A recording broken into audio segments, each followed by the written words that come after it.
2024ஆம் ஆண்டு பட்ஜெட் கூட்டத்தொடர் தொடர்ந்து 4வது நாளாக இன்று நடைபெற்று வருகிறது. கேள்வி கேட்கும் நேரம் இன்று சட்டப்பேரவையில் சபாநாயகர் அப்பாவு தலைமையில் நடைபெற்று கொண்டிருந்த பொழுது எடப்பாடி பழனிசாமி வெளிநடப்பு செய்தது மிகவும் பேசும் பொருளாக மாறியது. முதலாவதாக அனைத்திந்திய அண்ணா திராவிட முன்னேற்றக் கழகத்தின் துணை பொதுச் செயலாளராக எடப்பாடி பழனிசாமி அவர்கள் இருக்கக்கூடிய நிலையில் துணைத் தலைவரை இந்த ஆண்டு முதல் சட்டமன்ற கூட்டத்தொடரிலேயே ஆர்பி உதயகுமார் அவர்களை புதிதாக நியமனம் செய்தார் அப்பா அவர்கள்.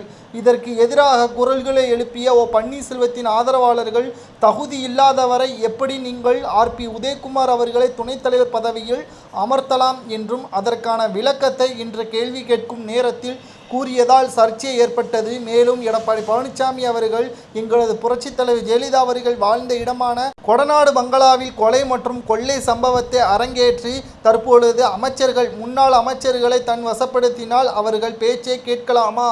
ஆதாரங்கள் அனைத்தும் இருந்தால் மட்டும்தான் பன்னீர்செல்வம் அவர்களை கட்சியிலிருந்தும் துணைத் தலைவர் பதவியிலிருந்தும் நீக்க முடியும்.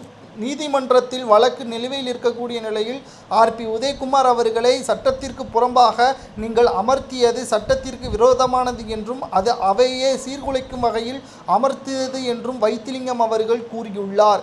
இந்த நிலையில்தான் ஒட்டுமொத்த திமுகவிற்கும் இது ஆதரவாக அமைந்துவிட்டது. பன்னீர்செல்வம் அவர்கள் இருக்கையை மாற்றியது சரியானது கிடையாது என்றும் தற்பொழுது ஸ்டாலின் அவர்கள் முன்வைத்தனால் அவையே தற்பொழுது ஒத்திவைப்பதாகவும் எடப்பாடி பழனிசாமி அவர்கள் அதிமுகவில் மீண்டும் துணைத் தலைவராக பன்னீர்செல்வம் அவர்களை சபாநாயகர் அப்பா அவர்கள் நியமிக்கப்பட்டால் நாங்கள் வெளிநடப்பும் செய்வோம் என்றும், குறிப்பாக மேகாது அணை கட்டப்பட்டால் 20 மாவட்டங்களில் குடிநீர் பாதிப்பு ஏற்படும், இவை இரண்டையும் கருத்தில் கொண்டு நாங்கள் வெளிநடப்பு செய்கிறோம் என்று தற்பொழுது வெளிநடப்பு செய்திருக்கிறார். ஆனால் பன்னீர்செல்வம் அவர்கள் துணைத் தலைவர் பதவி அமர்த்தப்பட்டால் நிச்சயமாக நாங்கள் அதிமுக சட்டசபையை புறக்கணிக்கும் என்று கூறியது சரியா தவறா என்பதை